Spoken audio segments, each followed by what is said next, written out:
Uncle Mud here at the Wolfe Ranch in what is now Arches National Monument in southeastern Utah.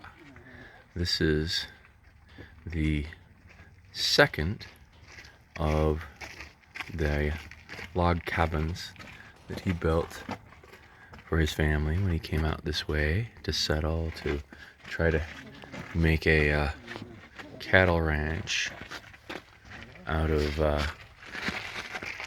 this, which is a pretty cool place to hike, but I think a lousy place to try to raise cattle.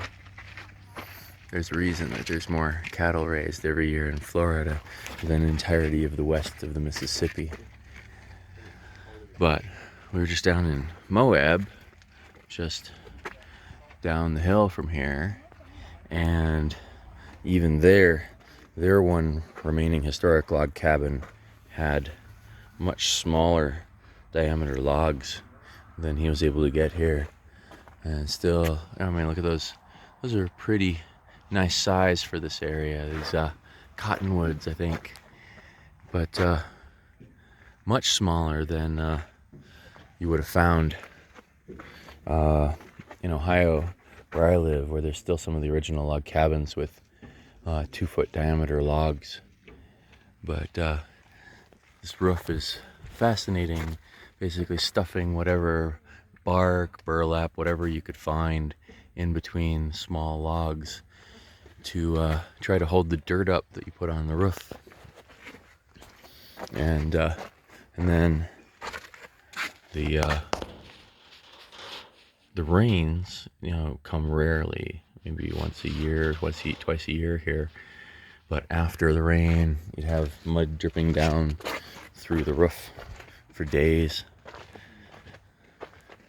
because you didn't have any rubber or asphalt shingles or even straight enough wood to make cedar shakes out of.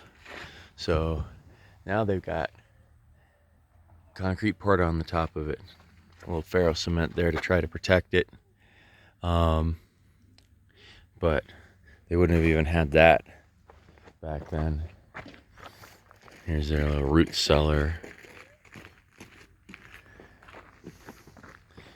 He came out with his son Fred, and they settled the area in the late 1800s, like 1880s.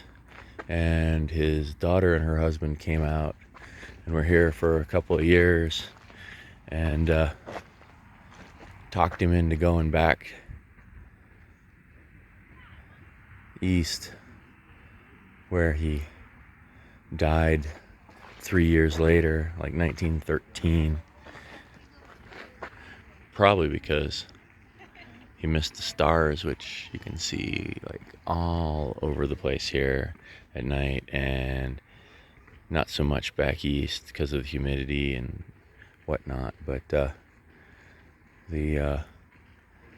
dry air here is a lot easier for some people. They said in Denver that the climate was so perfect and everybody's health was so good for living there that they actually had to hang somebody to start their cemetery. That's a tale they tell in Denver. But similar sort of dry air to breathe here. It's really beautiful. The delicate arch is about 1.5 miles that way at the top of that enormous red bump. Beautiful hike that way. And there's another big red bump over there. This must have been absolutely lovely to wake up to every morning, except when you ran out of water. And then it must have been pretty worrisome. But it's a little taste of how our ancestors built out of whatever natural materials they could find around them.